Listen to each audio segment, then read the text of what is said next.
Hello everyone and welcome to DelftStack.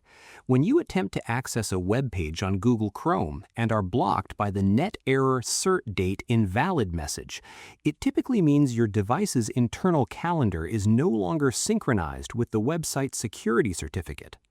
I have investigated the top troubleshooting methods for this exact issue, and I will guide you step by step on how to permanently bypass this warning today. Let's get started. First, the most frequent cause of this certificate failure is that your computer is operating under the incorrect date, time, or regional time zone. To correct this on a Windows computer, right-click the clock display on your bottom taskbar and hit Adjust Date and Time. Verify that the switches for Set Time Automatically and Set Time Zone Automatically are both activated. After turning those on, press the Sync Now button to instantly update your system clock with Microsoft's global time servers.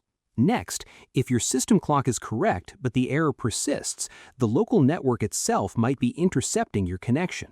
This happens constantly on public Wi-Fi networks in hotels or cafes, which force you to accept their terms of service on a hidden portal page before letting you browse. Chrome sees this redirect as a malicious attack.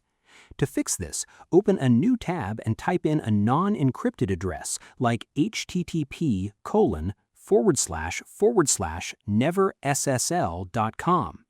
This forces the network's login screen to load, allowing you to sign in and safely return to your desired website. Finally, if you are on a trusted home network and the warning refuses to go away, your operating system might be caching a broken or expired version of the website's security certificate. Press your Windows key, search for Internet Options, and open the Control Panel window.